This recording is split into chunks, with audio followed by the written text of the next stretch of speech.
grandes coisas faz. Deus surgiu e a morte venceu.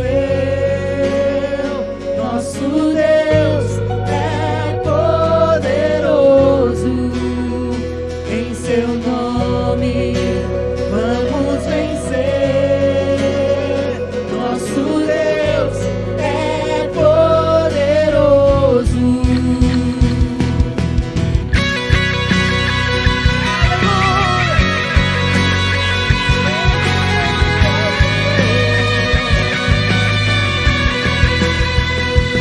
Deus conosco, sempre perto está, dando a solução. Mais que sabemos, mais que esperamos, grandes coisas faz. Ressurgiu e a morte venceu.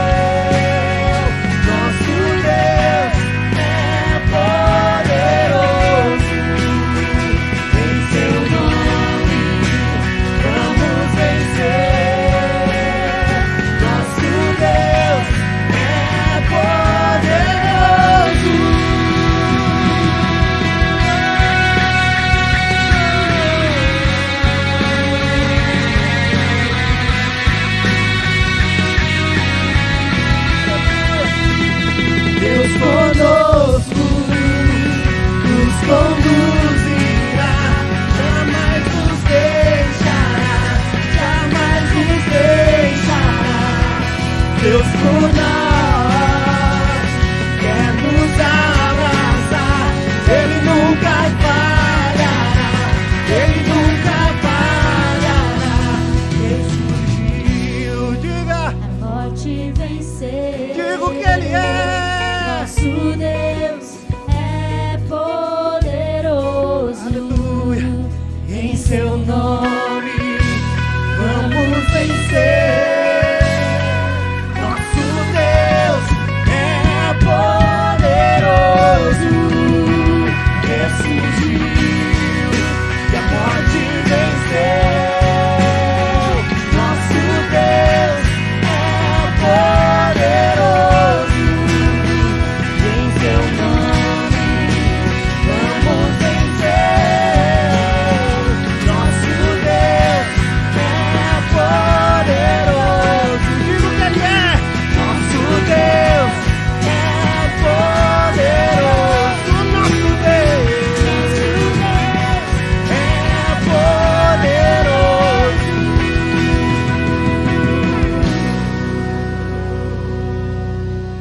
Aleluia, glórias a Deus.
Amém, amém. Bom dia a todos. A paz seja convosco e o desejo do meu coração é que você seja abraçado por Deus nesta manhã. Que Deus abençoe você. Como eu sempre gosto de dizer, que o Espírito Santo de Deus esteja com você. Hoje, agora, todos os dias, sempre, a cada momento da tua vida. E que você receba o abraço de Deus. O abraço generoso, o abraço gracioso, o abraço poderoso, esse abraço que nos faz tão bem, esse cuidado do Deus, do nosso Senhor Deus. E como o Davi cantou num culto passado que nós estamos apresentando a você, nosso Deus, Ele é poderoso. O nosso Deus, Ele pode todas as coisas. Tem situações que a gente só pode resolver através do poder de Deus. E graças a Ele, graças ao bom Deus, que Ele é o mesmo ontem, hoje e eternamente. Antes de ministrar a oferta, eu quero dizer para você que nós estamos aí falando todos os cultos, de terça, de quinta, estamos relembrando você, estamos falando para você de que dia 17 de outubro nós estaremos aqui presencialmente. Depois de mais de um ano e alguns meses, desde março, desde o dia 15 de março, foi o último culto presencial do ano passado, 2020, foi a última vez que nós estivemos aqui. E todo esse período nós estamos aqui longe, nós estamos juntos, nós estamos em comunhão de uma maneira diferente. Mas dia 17 de outubro, marca aí na tua agenda, como o pastor Ivaldo costuma falar, que você avise as pessoas e que você possa estar com a gente aqui na nossa ceia. Nós vamos estar ceando aqui, tanto pela manhã às 10 horas, como às 18 horas.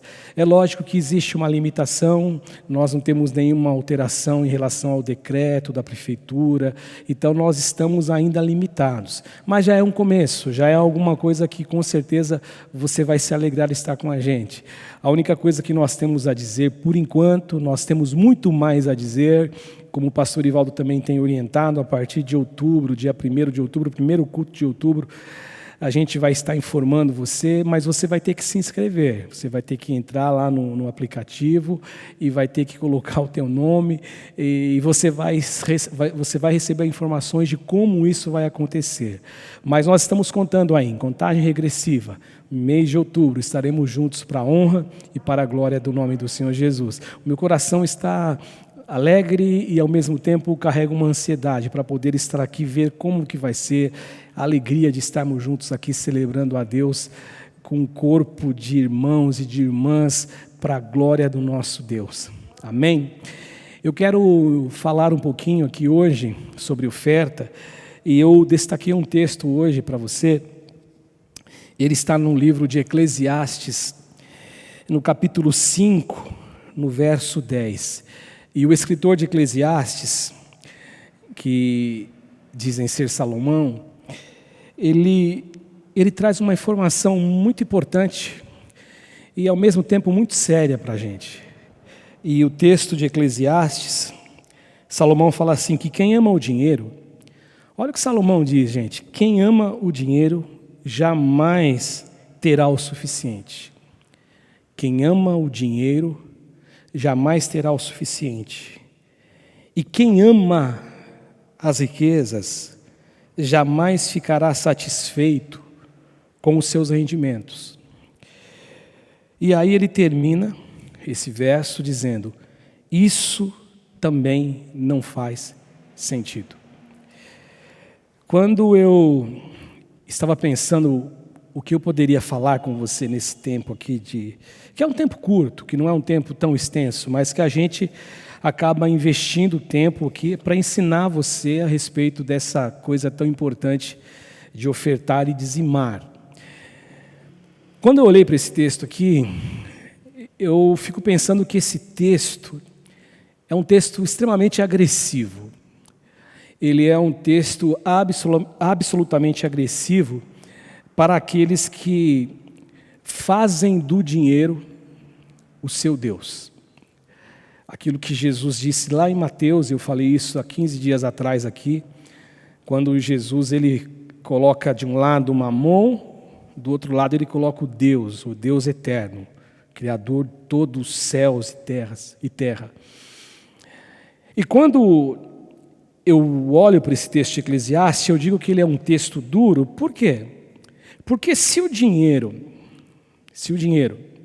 ele é um Deus para algumas pessoas, se o dinheiro ele ganha esse status de divindade dentro dessa pessoa, logo essa pessoa ela não tem liberdade, essa pessoa ela não é livre, essa pessoa ela se torna o quê? Escravo do dinheiro. Porque foi isso que Jesus disse, ou você serve a Deus ou você serve a Mamon, quando ele escreve em Mateus. E se ele é servo, se essa pessoa ela se posiciona na vida e ela toma uma decisão na vida de aceitar que o dinheiro domine sobre ela, e ela se torna servo deste Deus Mamon, logicamente essa pessoa ela não tem liberdade de escolha, essa pessoa ela não tem liberdade para decidir, porque ela não sabe, na mente dela, no coração dela, ela pensa que ela tem toda a liberdade do mundo, todavia, ela está escrava, sem perceber. Ela é escrava do dinheiro, porque o dinheiro a domina. O escritor fala: quem ama o dinheiro jamais terá o suficiente. Eu me lembro de Paulo escrevendo a Timóteo que o amor ao dinheiro é a raiz de todos os males. Portanto, essa pessoa que ama o dinheiro, e hoje é muito comum a gente encontrar, como sempre nós encontramos, pessoas que não conseguem conceber na mente deles e criticam, e são críticos severos e duros contra o generoso, contra aquele que se porta de maneira fiel. Esse é um dos momentos para alguns constrangedor mesmo, um dos momentos constrangedores, perdão. E é um momento constrangedor para alguns. Por que eu estou dizendo isso? Porque eu já vi, eu já acompanhei, eu já testemunhei, eu já conheci pessoas que, de tão constrangidas que eles ficaram, porque o pastor está ensinando a arte da generosidade, a arte da fidelidade, a importância desse coração generoso, que a pessoa ela se irrita tanto, mesmo que ela não entregue a oferta, ela não entregue o dízimo por não concordar, mas ela tem um grau de irritação tão grande que ela se torna um inimigo do pastor ou do homem, do ministro que fala a respeito disto. E, portanto, é incrível que as pessoas dizem assim, essas pessoas, que isso não é bíblico, as pessoas vão dizer para nós, não, isso não é bíblico, as pessoas vão dizer para nós, não, vocês interpretaram errado e estão interpretando errado a Bíblia, mas o fato é que eu olho, e eu sempre digo isto, e aí Deus é minha testemunha, e Deus ele me vê, Deus ele me enxerga, que desde o momento da minha conversão, aos 17 anos, quando eu entendi que uma das questões de honrar a Deus seria a questão da generosidade em nossas finanças, em nossas ofertas, em nossos dízimos, eu nunca me constrangi, de fato eu nunca me constrangi. E quando a gente se posiciona, e essas pessoas que se posicionam desse jeito, contra quem expressa fidelidade, contra quem expressa generosidade, eles não percebem, mas eles estão sendo escravos de Mamon. E aí eles perguntam, né? Eles fazem a pergunta, mas honrarem a Deus? Mas por que honrar a Deus? Eu já ouvi, lógico que não, cristãos dizendo, Deus não precisa de dinheiro. Lógico que Deus não precisa de dinheiro. Mas uma comunidade séria, que tem suas despesas administrativas, precisa de recurso. Para nós estarmos falando aqui, existe uma igreja que se une, que acredita na mensagem, no projeto, acredita naquilo que Deus colocou para nós e está sendo generoso, está sendo liberal, está abençoando o reino de Deus. Aí as pessoas falam, mas por quê? Por que honrar a Deus? E por amarem ao dinheiro, e eu já vou terminar, eles caem em um laço muito sério, que o escritor de Eclesiastes nos diz no capítulo 5. Primeiro ele fala assim que eles amam o dinheiro, e por amarem ao dinheiro, em primeiro lugar, o escritor diz que eles jamais terão o suficiente, jamais. Porque o amor ao dinheiro é um amor que vai sendo multiplicado exponencialmente, de tal modo que eles amam o dinheiro e não têm o mesmo amor para com Deus. Por isso que Paulo fala, é a raiz de todos os males. Amam o dinheiro, mas não amam o irmão. Amam o dinheiro, mas não amam o próximo. Amam o dinheiro, mas não amam a viúva, como a Bíblia fala da religião pura e verdadeira, cuidar das viúvas, dos órfãos. Uma outra coisa que ele fala desse processo do laço, que eles jamais terão satisfação em seus rendimentos. É um laço. E é um laço muito sério. E por último, o escritor bíblico diz o seguinte: isso também não faz sentido. E aí, algumas pessoas vão dizer: poxa, mas você dar o dízimo na igreja, você dar a sua oferta na igreja, isso não faz sentido. E geralmente quem fala isso é porque ele é escravo do dinheiro. Ele é servo do dinheiro. Ele ama o dinheiro. Ele ama e não tem o suficiente. E por conta disso ele se posiciona contra. A minha oração, o meu desejo, é que Deus ele traga a luz sobre nossas mentes todos os dias. E que a gente seja impactado com a luz do Evangelho, com a luz do Senhor sobre nós, que a gente aprenda em prática e em verdade, com o coração aberto, que melhor é dar do que receber, para que a gente possa ser agraciado e abençoado todos os dias. Portanto, eu oro a Deus para que Deus abençoe você, que Deus multiplique recursos na sua vida, que Deus abençoe você mesmo. E como a gente conversava, né, Lúcia, no culto de terça-feira, a gente tem um Deus que é um Deus que ama você. Jesus um dia disse assim: se vocês sendo maus sabem dar boas coisas aos vossos filhos de vocês, quanto mais o nosso Pai que está nos céus. Portanto, um pai, ele quer ver o seu filho feliz. E o nosso Pai Celeste, ele deseja ver você feliz. E a felicidade é desvincular o amor ao dinheiro e servir ao Deus verdadeiro. Quando isso acontece, as bênçãos são garantidas, porque as bênçãos vêm de Deus para nós, de quem é o dono de toda bênção. Que Deus abençoe você. Banco do Brasil, do meu lado direito, seu lado esquerdo, Banco Bradesco, do meu lado esquerdo, seu lado direito, a chave Pix do CNPJ e o nosso QR Code aqui acima, onde você, com o seu celular, que o pastor Ivaldo sempre explica, você abrindo o aplicativo do seu banco, quando você colocar a câmera já dentro do aplicativo, com o seu aplicativo aberto, ele vai direcionar para você, para que você não tenha que digitar o Pix da igreja, o CNPJ, e você vai ofertar aí para a obra de Deus. Eu agradeço a Deus por você, porque nós não fazemos igreja sozinhos, nenhum pastor faz, mas é uma comunidade unida no mesmo propósito, que faz uma comunidade crescer. E quando uma comunidade cresce, ela cresce em número de pessoas. E quando pessoas chegam, vidas são transformadas. E esse é o desejo do nosso coração. Vamos orar então?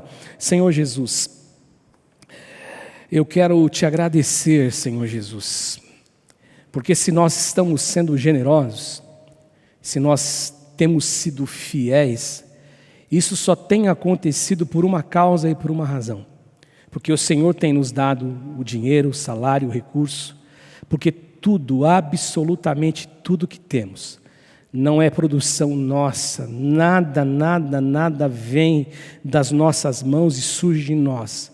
Tudo vem como dádiva do Senhor, tudo vem como oferta do Senhor, tudo vem como cuidado do Senhor, porque aos seus amados o Senhor dá o pão enquanto eles dormem. Se o Senhor não edificar a nossa casa, não adianta nós labutarmos, lutarmos, acordarmos cedo, dormirmos tarde, porque é o Senhor, apenas o Senhor e tão somente o Senhor, que pode nos abençoar e pode nos prosperar. Prospera os seus filhos, prospera essa igreja, prospera esses irmãos, que venha tudo das tuas mãos, tudo venha do Senhor, porque tudo que vem do Senhor é bênção, tudo que vem do Senhor é prazeroso, a bênção do Senhor não acrescenta dor em ninguém, portanto que a palavra de Deus se cumpra, que o recurso levantado seja multiplicado, e que o Senhor multiplique recurso na vida desses amados irmãos e irmãs. Eu oro em nome de Jesus, e te agradeço, em nome de Jesus, amém e amém. Glória a Deus. Hoje nós chegamos na nossa última semana da nossa campanha de jejum e de oração do segundo semestre. Eu fiquei pensando, eu fico às vezes, me pego falando comigo mesmo, e muitas vezes nessa fala comigo, no meu encontro comigo mesmo diante da presença de Deus, como nós aprendemos na terça-feira passada, Eu fico pensando que talvez, para alguns, essa campanha de jejum, ela foi muito mais sacrificial do que para outros. E eu digo isso não pensando num tom de crítica, dizendo que para uns se torna uma tarefa fácil, para outros é algo que ele faz com muita dor, com muita dificuldade. Não, eu digo uma realidade. Para alguns se torna uma tarefa mais difícil. Mas no meu coração, na minha mente, eu fico imaginando que a única certeza que eu devo ter, a única verdade que eu devo seguir e que nós deveríamos e devemos seguir é que quando nós fazemos de coração, com toda a alma, com toda a devoção do ser para Deus, Ele receberá, porque Ele é Deus que nos vê. E nesse período onde Deus ele recebeu a nossa adoração, e está recebendo até hoje, porque hoje, às 23h59, o nosso jejum termina, nosso jejum de Daniel, já que os primeiros 11 dias foi feito um jejum parcial, e depois, a partir do 12º dia, ele foi feito um jejum de Daniel. Então, hoje, às 23h59, nós entregamos o nosso jejum. E durante essas semanas, nós ouvimos coisas muito importantes de Deus para nós. Coisas que nos edificaram, coisas que nos constrangeram, coisas que nos corrigiram, nos confrontaram. E nós aprendemos, por exemplo, a primeira coisa, que foi na primeira semana que o pastor Ivaldo pregou, e aí ele pregou sobre a questão da gente se policiar e tomar muito cuidado, já que também o jejum desse semestre, ele também tinha um viés sobre a questão daquilo que nós falamos, daquilo que nós produzimos como palavras, o jejum de palavras negativas, de murmuração, mas nós aprendemos o cuidado que nós devemos ter quanto à murmuração. O cuidado de se policiar, de não reclamar do dia, da estação, da chuva, do sol, reclamar do pai, da mãe, do pastor, da igreja, do membro. Nós aprendemos também sobre a importância de nós nos policiarmos em relação à questão da crítica destrutiva. Aquela crítica ferrenha, aquela crítica negativa, aquela crítica que ela sai do campo da atividade de alguém e ela se torna uma crítica pessoal, onde você fere a pessoa com um lado pessoal, pessoalidade mesmo. E nós aprendemos também sobre a questão da importância de nós nos policiarmos em relação a amaldiçoar. E interessante que nessa semana que o pastor pregou sobre isto, e eu estando nas células, não presencialmente, logicamente, a gente sempre, o que eu ouvi nas células, na quarta e na sexta que eu participei, dessa semana especificamente, que a gente não deve, de forma alguma, como cristão, aliás, nós nem amaldiçoamos, porque isso não cabe, e a consciência comum e um jeito amplo que eu percebi, é que não cai bem a um cristão ele amaldiçoar, mas o mesmo cuidado e que o mesmo não cair bem, a roupa não vestir para o amaldiçoar, deve ser a roupa do não murmurar, do não crítica destrutiva.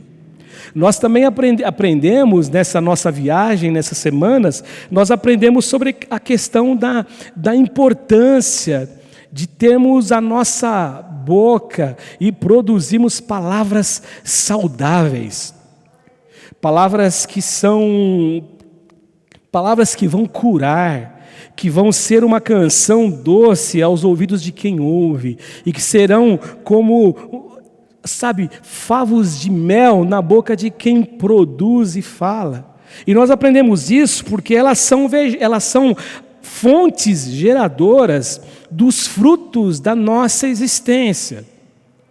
Nós aprendemos também que as palavras, elas vão determinar se nós gozamos e se nós temos aliança com Deus E se nós temos aliança com o nosso próximo, e lógico que essa aliança e essas palavras, melhor dizendo, que elas vão promulgar se eu tenho e vão declarar se eu tenho aliança com Deus e com o nosso próximo, são palavras que são ditas, não são palavras ditas só para que as pessoas vejam na frente de alguém ou para que um público veja, é aquilo que nós produzimos quando nós estamos de repente sozinhos ou quando nós estamos com alguém que nós confiamos e a gente começa a produzir palavras que não são palavras doces.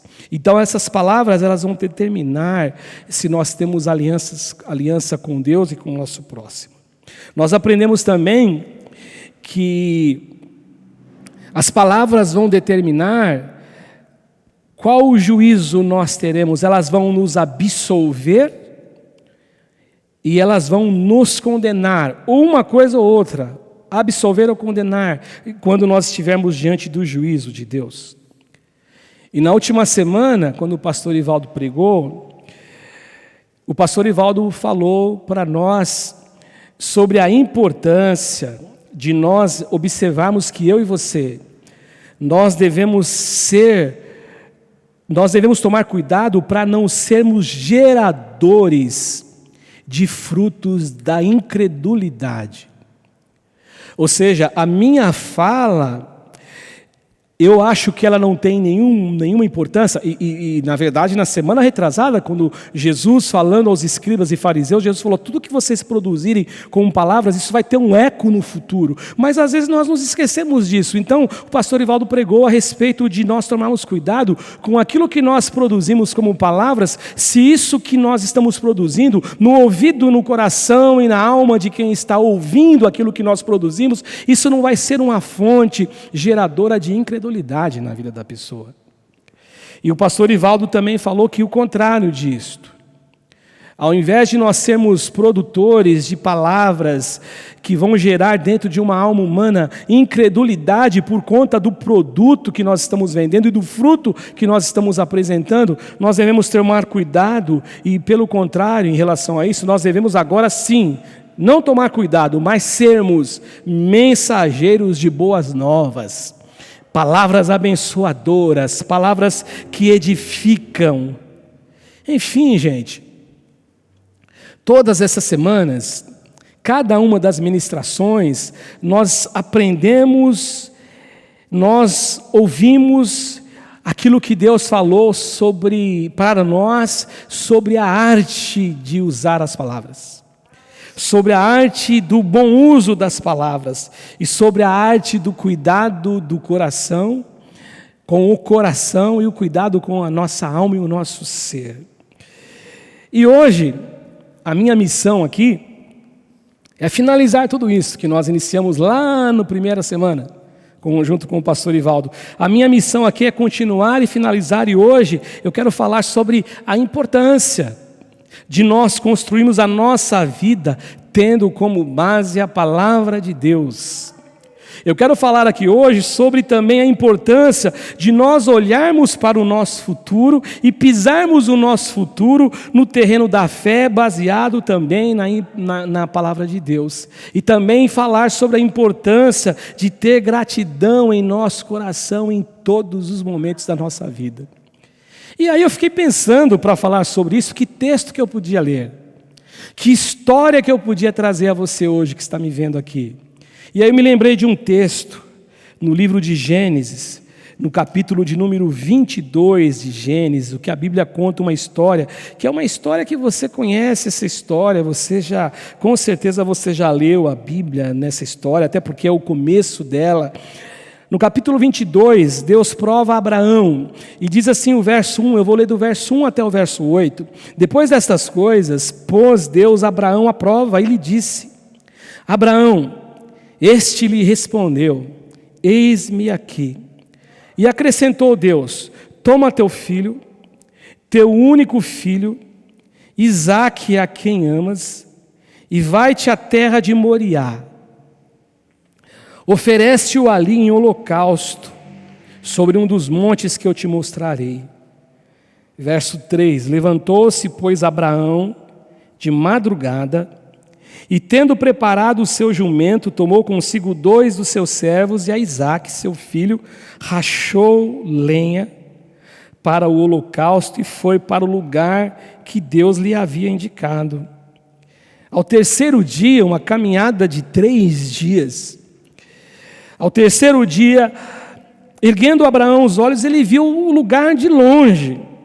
Então ele disse aos seus servos: esperai aqui com o jumento, eu e o rapaz iremos até lá, e havendo adorado, voltaremos para junto de vós. Tomou Abraão a lenha do holocausto e a colocou sobre Isaque seu filho. Ele, porém, levava nas mãos o fogo e o cutelo. Assim caminhavam ambos juntos. Quando Isaque disse a Abraão, seu pai: meu pai, respondeu Abraão: eis-me aqui, meu filho. Perguntou-lhe Isaque: eis o fogo e a lenha, mas aonde está o cordeiro para o holocausto? Aí Abraão respondeu para o seu filho Isaque: Deus proverá para si, meu filho, o cordeiro para o holocausto. E seguiam ambos juntos. Deus proverá, meu filho, o cordeiro para o holocausto. E pensando nessa história, eu separei 3 lições aqui, pelo menos 3 lições a gente pode destacar aqui. E a primeira lição, e eu acabei não falando o título da mensagem, né, Camilinha? Eu vou falar agora que eu acabei me esquecendo. Eu coloquei um título nessa mensagem, se pudesse ter um título, e eu assim imaginei, eu coloquei o seguinte título: palavras impactam nossas ações e revelam a nossa confiança em Deus.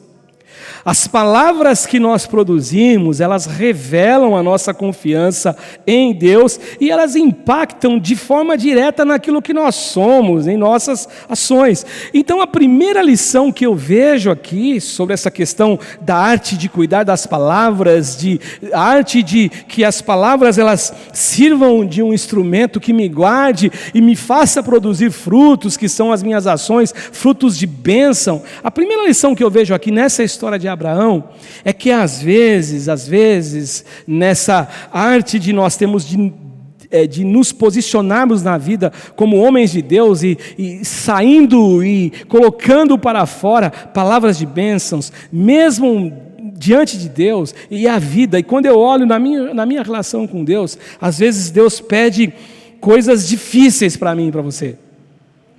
Às vezes Deus vai te pedir coisas difíceis, e o texto diz, acrescentou Deus, depois que Deus disse a Abraão, e ele disse assim para Deus: eis-me aqui, o que revela para mim uma intimidade grande de Abraão com Deus.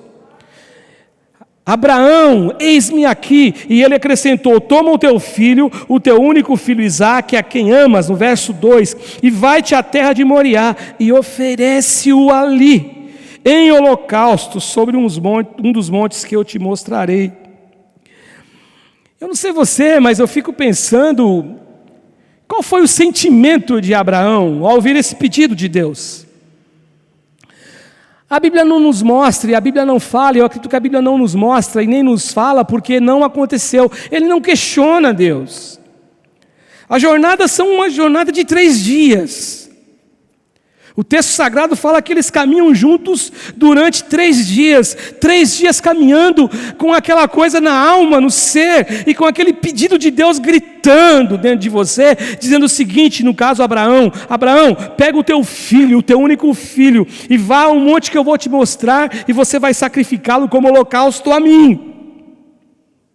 Eu fico imaginando essa caminhada, este andar com Deus e com o seu filho e com aqueles servos, e eu fico imaginando como a mente de Abraão, o que ele tinha no coração, o que ele carregava. O texto no verso 1 nos mostra que Abraão, ele entende a voz de Deus, ele sabe, ele detectou que a voz era de Deus. Não é necessário dizer para você aqui que o que Deus está pedindo para Abraão é uma coisa que carrega e que tem uma carga pesada de extrema dificuldade, de dificuldade extrema.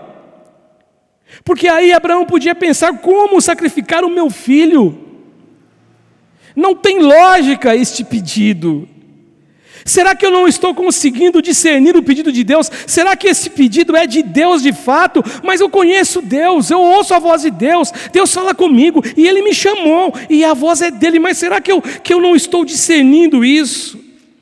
Mas quando eu olho para essa história aqui, e eu disse para você que uma das minhas missões aqui é falar para você hoje que a nossa vida, ela tem que ser construída, e as nossas palavras, elas também constroem a nossa história sobre a produção daquilo que nós temos de Deus e da palavra dEle, e eu tenho certeza que Abraão, este cara que sai do Ur dos Caldeus, da terra do seu pai, da casa de seu pai, uma terra de idolatria, e Deus o chama para ser pai de multidões, para ter um relacionamento com Ele. Eu tenho certeza que esse Abraão, ele está construindo a vida dele baseado naquilo que ele ouve da boca de Deus, da palavra de Deus. Sabe, gente, eu não sei se você concorda comigo, mas quando nós temos que fazer coisas difíceis, a pedido de Deus, quando Deus se apresenta a nós e nos pede coisas difíceis, nós corremos o risco de reclamarmos, nós corremos o risco de murmurarmos, nós corremos o risco de blasfemarmos, nós corremos o risco de sair do foco, de não olhar para Jesus como autor, consumador da fé, não olhar para Deus como Deus poderoso, e nós nos sentimos injustiçados por Deus. Quantas vezes, quantas histórias, e nós não nos sentimos amados por Ele.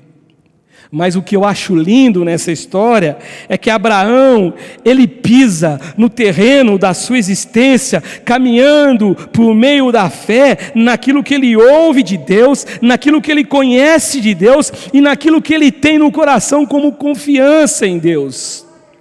E o verso 3, depois que Deus ele pede para Abraão, olha, eu quero que você leve o teu filho a uma jornada de 3 dias, que eu quero que você sacrifique o teu filho. O texto no verso 3 diz o seguinte, que Abraão, ele levantou-se, pois Abraão, de madrugada, e tendo preparado o seu jumento, ele tomou consigo 2 servos e a Isaque seu filho, ele rachou a lenha para o holocausto, para o lugar onde Deus havia indicado. Abraão, ele não reclama, é um pedido muito difícil, é um pedido, como eu dizia para você, de muita severidade, de muita coisa fora da curva, não parece não ter sentido, mas Abraão, ele constrói a história de vida dele na confiança em Deus. Ele não fala para os servos nada, ele não reclama, ele não murmura, ele não amaldiçoa, porque ele é o homem que convive com Deus e confia em Deus. Uma segunda lição que eu vejo nessa história, gente, é que Deus às vezes nos pede coisas que nós não entendemos. Elas são difíceis, mas Deus pede coisas que nós não entendemos. É o verso 2 que eu já li, acrescentou Deus, depois de Deus apresentar a Abraão e chamá-lo, ele dizer, eis-me aqui, Deus acrescentou, toma o teu filho, o teu único filho Isaque, a quem amas, e vai à terra de Moriá, e oferece ali um holocausto, ele como holocausto, nos montes que eu vou te mostrar. Eu fico imaginando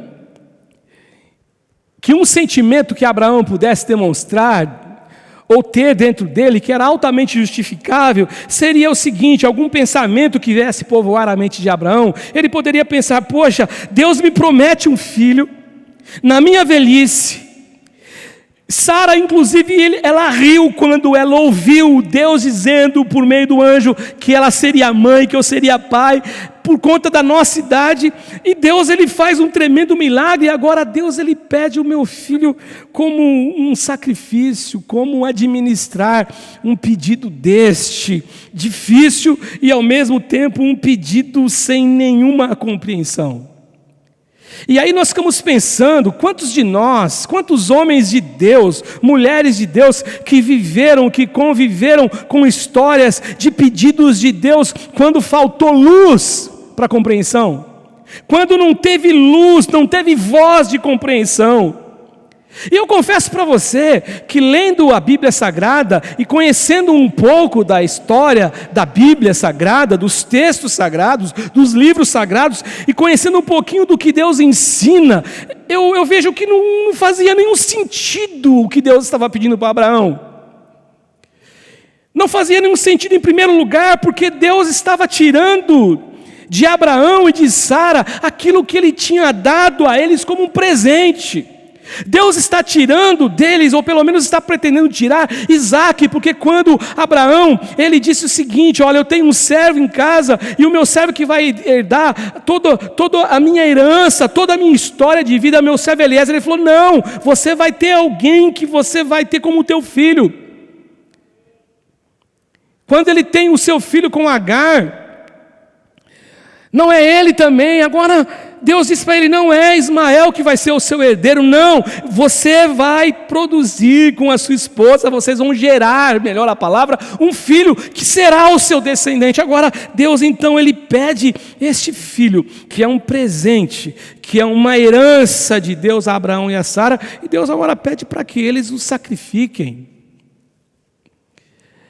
Em segundo lugar, eu entendo que não existe sentido nesse pedido, e o motivo disso se dá por conta que nas Escrituras Deus nunca aprovou sacrifícios de vida humana. Deus nunca aprovou o holocausto de vida humana. Sabe, gente, quando nós, no nosso diálogo com Deus, e quando Deus se apresenta a nós e nos pede coisas difíceis, nós corremos o risco de pisar o terreno da murmuração, nós corremos o risco de pisar o terreno da queixa, nós corremos o risco de pisar no terreno da inaceitação, da inquietação e da revolta. E isso pode acontecer não só quando Deus pede coisas difíceis para nós, mas quando Deus pede coisas fora da nossa compreensão, coisas que para nós não têm sentido algum, coisas que nós não entendemos. Mas louvado seja Deus, porque Abraão, em sua peregrinação, em sua vida, em sua história, ele nos mostra o quanto ele estava pisando no terreno da fé, no terreno da esperança, no terreno daquilo que realmente era a palavra de Deus, naquilo que ele conhecia de Deus e naquilo que ele havia provado de Deus, na confiança que ele tem em Deus. Abraão, quando eu olho essa história, eu penso que Abraão, ele não iria permitir, sob hipótese alguma, que Abraão, esse homem que Deus separa, que o coração dele fosse um depósito de amargura em relação a Deus, que fosse o coração dele um depósito de ressentimento, ou ressentimentos em relação a Deus. Ele não permitiria que ele olhasse para dentro dele e ele se pegasse dizendo como o salmista, alma, e olhando para a alma dele dissesse assim: alma, eu estou decepcionado com Deus. Ainda sem entender, ainda sem compreender, Abraão, ele pega o filho Isaque, de madrugada, acorda o seu menino, o seu garoto com 2 servos, e ele caminha, e a caminhada dele é uma caminhada sem murmuração, é uma caminhada sem reclamação, é uma caminhada sem amaldiçoar, porque ele sabe quem é o Deus a quem ele serve. Ele sabe, ele conhece. E este é o grande detalhe, é você saber quem é Deus na tua vida. E quando nós sabemos quem é Deus na nossa vida, ainda que Deus nos peça coisas difíceis, ainda que Deus nos peça coisas incompreensíveis, nós vamos manter a nossa integridade, nós vamos manter a nossa posição diante de Deus, e da nossa boca sairá palavras de bênção e não palavra de murmuração e nem palavra de maldição. E a última lição que eu aprendo com essa história de Abraão, é que eu e você, como Abraão, nós podemos esperar de Deus sempre aquilo que é melhor para nós. Pastor, Deus está me pedindo coisas difíceis, Deus está te pedindo alguma coisa que você não entende, difícil, mas eu quero que você entenda, que na sua relação com Deus, você ponha na tua cabeça que Deus está pedindo para você aquilo que é melhor para você. Deus fará o melhor para você. Aquilo que Paulo diz aos Romanos, no capítulo 8, no verso 28, tem que ser uma verdade em tua vida. Todas as coisas, nós sabemos que todas, absolutamente todas as coisas, contribuem para o bem daqueles que são chamados, que amam a Deus e que são chamados segundo o seu propósito. É isso que nós temos que ter no coração. E o texto no verso 4 diz assim, que ao terceiro dia, erguendo Abraão os olhos, ele viu o lugar de longe.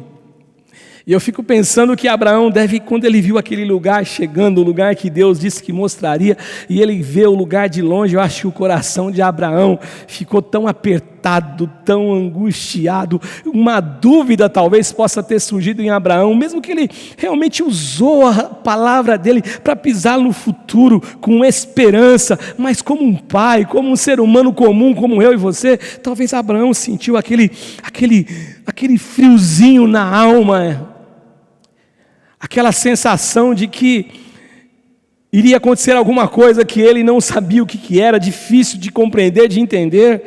Diz o texto assim, que então ele chega, só que o que me chama a atenção é o que Abraão diz para os servos dele. Essa arte de usar palavras que são abençoadoras, palavras transformadoras, palavras que geram cura, palavras que geram esperança, palavras que te trazem essa expectativa de que Deus ele está com você em qualquer situação, em qualquer momento, em qualquer dificuldade, ainda mais se foi Ele que te pediu essa coisa difícil, te colocou nessa condição dificultosa, sem compreensão. Então ele disse aos seus servos: esperai aqui com o jumento, e eu e o rapaz iremos até lá, e havendo adorado, nós voltaremos junto de vós.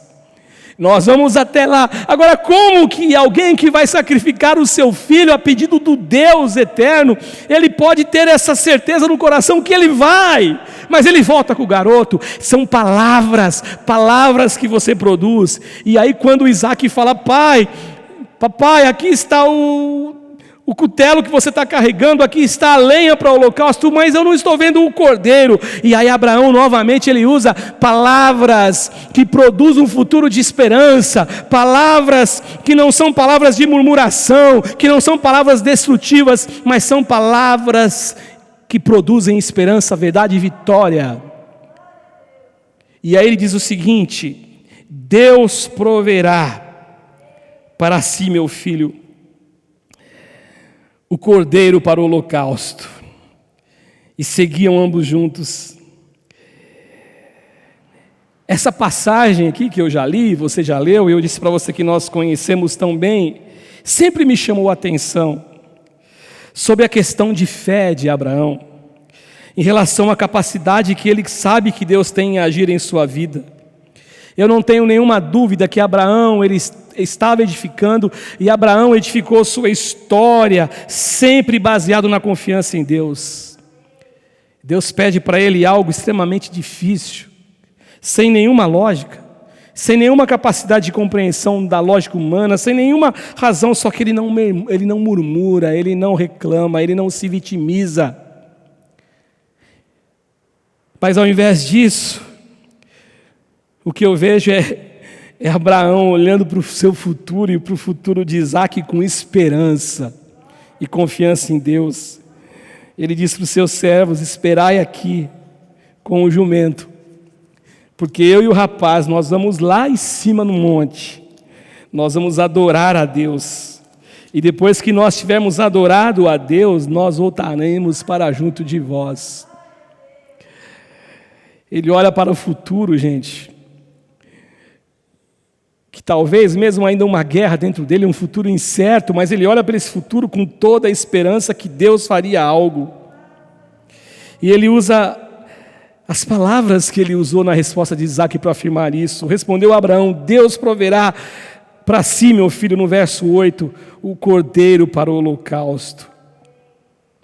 E eles seguem juntos. Nós devemos esperar de Deus sempre o melhor para nós. Ainda que Deus te peça algo tão difícil, tão fora da lógica, tão fora da curva, eu e você, nós temos que nos curvar diante dele em oração, sempre com essa expectativa de fé na alma que Deus tem o melhor para nós. E as pessoas devem ouvir isso da nossa boca, que Deus tem o melhor para nós, porque essas palavras, elas vão abençoar não só a nós, mas vão abençoar aqueles que estão nos ouvindo, que estão olhando para nós, estão dizendo: poxa, existe um quadro caótico, existe uma situação de desesperança, existe algo que não tem como dar certo, mas você sempre vai dizer: Deus proverá o cordeiro, Deus fará alguma coisa, Deus resolverá. E o verso 10 até o verso 14 do capítulo 22, o texto sagrado diz o seguinte: estendendo a mão, tomou o cutelo para imolar o filho, mas do céu bradou o anjo do Senhor. E o anjo do Senhor aqui na minha Bíblia é com letra maiúscula. Bradou o anjo do Senhor, Deus bradou do céu e disse: Abraão, Abraão. E ele respondeu: eis-me aqui. Ele ouve a voz de Deus quando está no mar calmo, onde ele está na casa dele, e Deus surge diante dele, falando: Abraão, Abraão. Ele falou: eis-me aqui. E aí Deus dá uma ordem para ele para sacrificar o seu filho, mas no momento de maior crise, de maior intensidade e dificuldade, ele ouve a voz de Deus também, ele ouve a voz de Deus. E aí diz o texto sagrado que quando Deus fala com ele: Abraão, Abraão. E aí ele responde a Deus: eis-me aqui. Verso 12: então lhe disse: não estendas a mão sobre o rapaz e nada lhe faças, porque agora eu sei que temes a Deus, porquanto não negaste o filho, o teu único filho. Verso 13: tendo Abraão erguido os olhos, ele viu atrás de si um carneiro preso pelos chifres entre os arbustos. Tomou Abraão o carneiro e ofereceu um holocausto em lugar de seu filho. E pôs Abraão por nome aquele lugar: o Senhor proverá. Daí dizer-se até o dia de hoje: no monte do Senhor se proverá. O Senhor proverá bênçãos para mim e para você, quando nós nos posicionarmos com o nosso falar, com a nossa boca, para produzirmos coisas boas, frutos de justiça, ser bênção para nós que falamos e para quem nos ouve. E eu termino, gente, eu concluo, dizendo que na semana passada, quando o pastor Ivaldo estava pregando, eu estava vendo e ouvindo ele pregar, e chegou um determinado momento que nós somos ensinados sobre a narrativa de Gênesis. E aquilo que o pastor Ivaldo pregou, falou muito no meu coração, e aquilo veio como uma flecha dentro de mim. Porque o pastor Ivaldo leu alguns textos, foi saltando no livro de Gênesis, quando ele leu no capítulo 1, falando sobre a narrativa, melhor dizendo, da criação de Deus.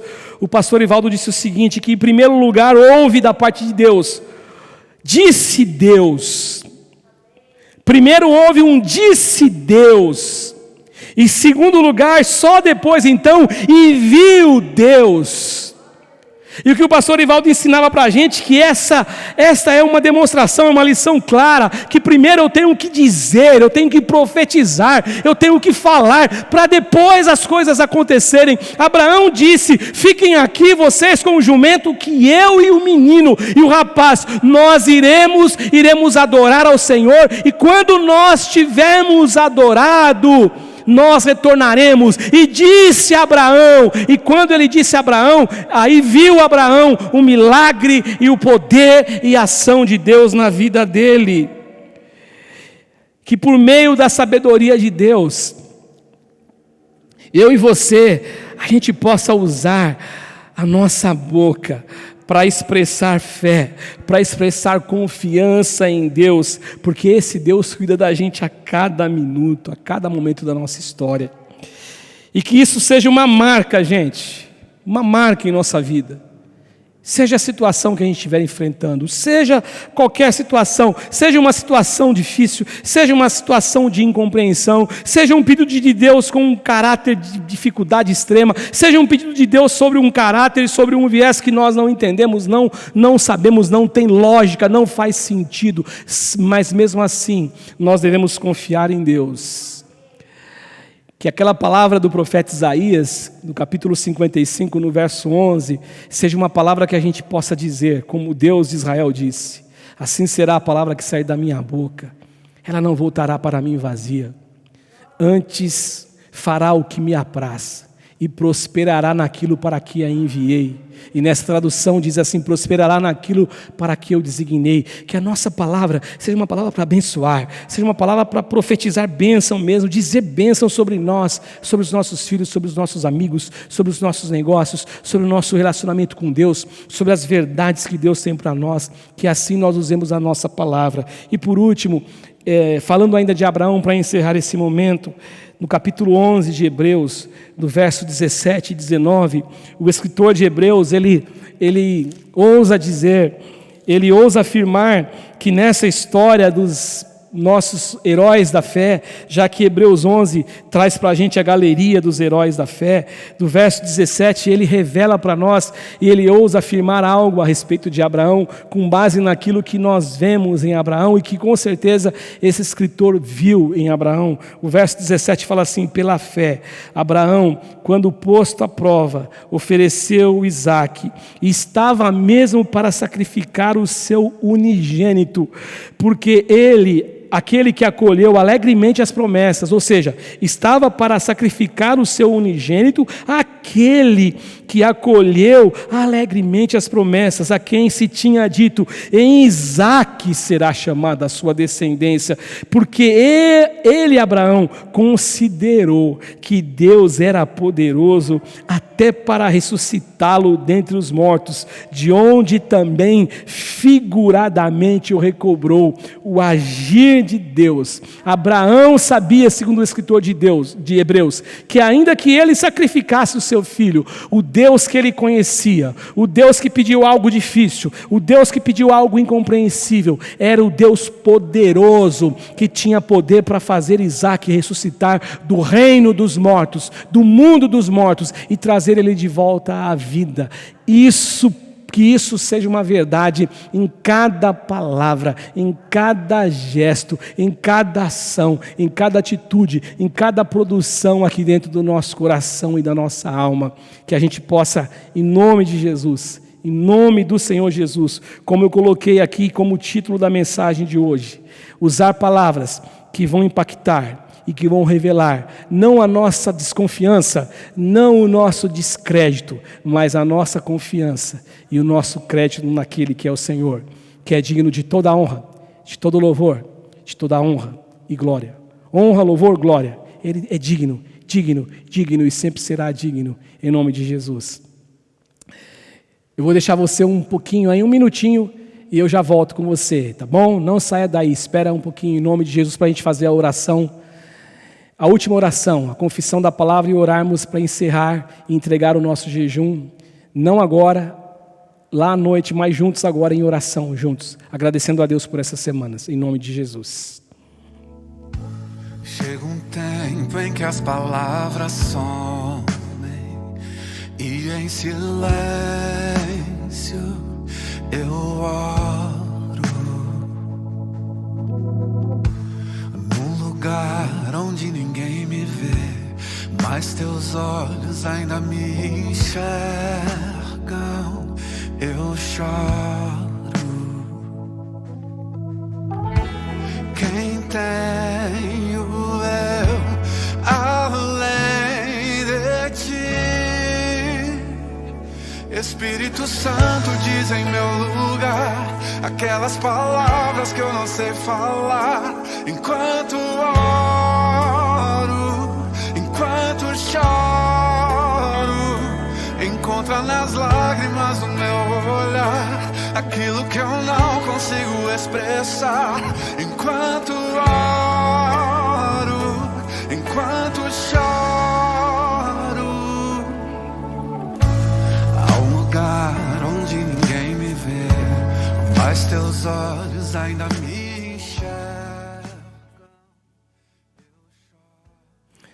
Glória a Deus, aleluia.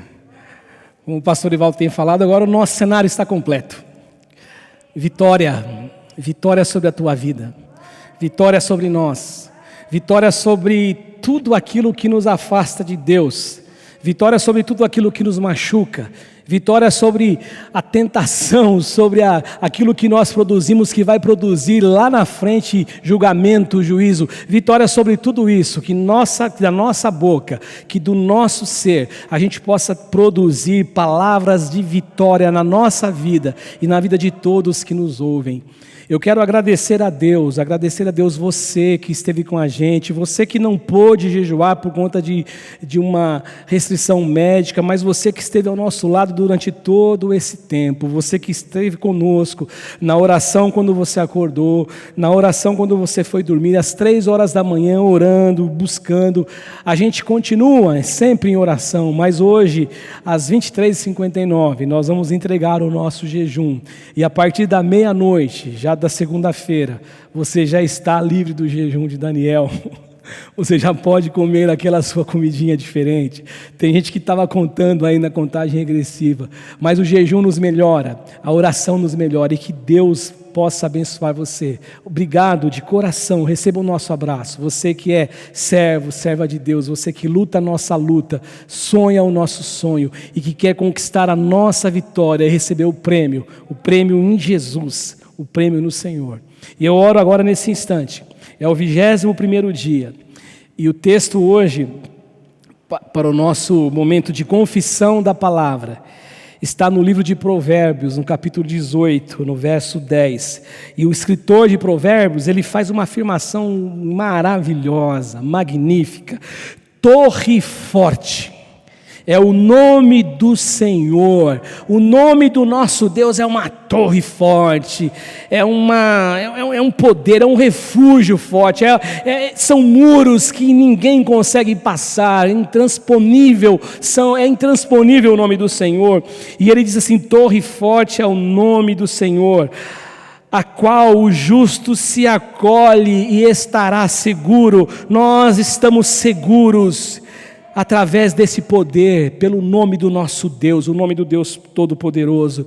Eu quero orar por você, primeiro agradecendo por essa reunião, e depois eu quero terminar fazendo a oração da confissão, essa confissão da palavra de Provérbios 18. Ore comigo, você aí na sua casa, você que pode. Senhor Jesus, eu quero te agradecer por esse dia, eu quero te agradecer por essa oportunidade.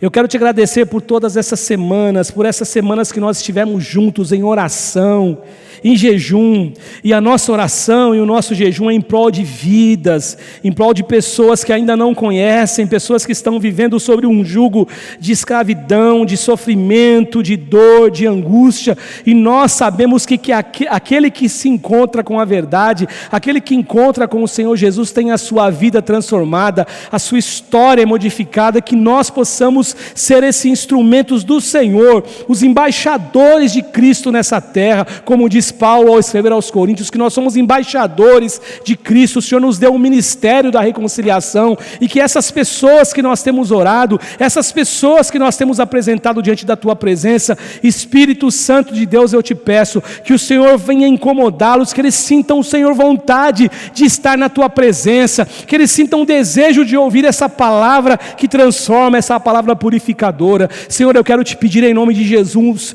nós encerramos aqui também a nossa oração em jejum pelas palavras, jejum das palavras, Senhor Jesus, mal colocadas, malditas, palavras que nós murmuramos, reclamamos, Senhor, que nós possamos continuar nessa jornada, porque da boca do cristão, como diz a Tua palavra, não pode existir duas fontes, uma fonte má e uma fonte boa, que nós possamos olhar para Ti a cada dia e nos colocarmos como Teus filhos e servos. Eu te agradeço por esse culto, te agradeço por esse dia, te agradeço por essa campanha, te agradeço por esses irmãos, te agradeço por esses guerreiros, e te peço vitória sobre as nossas vidas, vitória em todas as áreas da nossa vida, em nome do Senhor Jesus. Eu oro agora a confissão da palavra com base em Provérbios 18, versículo 10, e a confissão da palavra, Senhor, diz assim: aleluia, o nome do Senhor é como uma torre forte, Jeová Nissi, a nossa bandeira, Ele é a nossa vitória, vitória, é um lugar onde os nossos inimigos ou o nosso inimigo, ele não tem acesso, onde a proteção, onde existe uma proteção completa, que nós como justos possamos nos refugiar no Senhor, possamos nos refugiar em Deus, e por isso que nós ficamos em segurança e em paz, pois o seu nome é Jeová Shalom, o Deus da paz. Nada nem ninguém pode nos atingir, Senhor, pois nós estamos guardados através do nome poderoso do nosso Senhor e Salvador Jesus Cristo, que a tua palavra diz que é um nome dado entre os homens, que nós sejamos salvos. Não existe outro nome. Senhor, nos guarde e nos proteja, Senhor. Eu te peço um domingo de bênção, uma semana de paz, e seja conosco em nome do Senhor Jesus. Mais uma vez, muito obrigado, Senhor, pela vitória. Muito obrigado pela vitória sobre as nossas vidas. Nós queremos, como Abraão, dizer: fique aqui vocês dois, nós iremos, mas nós retornaremos. Que da nossa boca saiam palavras de bênção para nós, para nos purificar, para nos abençoar e abençoar a todos, absolutamente a todos que nos ouvem. É a minha oração, em nome do Senhor Jesus Cristo. Amém e amém. E que a graça de nosso Senhor e Salvador Jesus Cristo, e o amor do nosso Deus eterno, e a comunhão consoladora do Espírito Santo de Deus esteja conosco, não só hoje, mas para todos sempre. Amém e amém. Glória a Deus. Deus abençoe a todos vocês.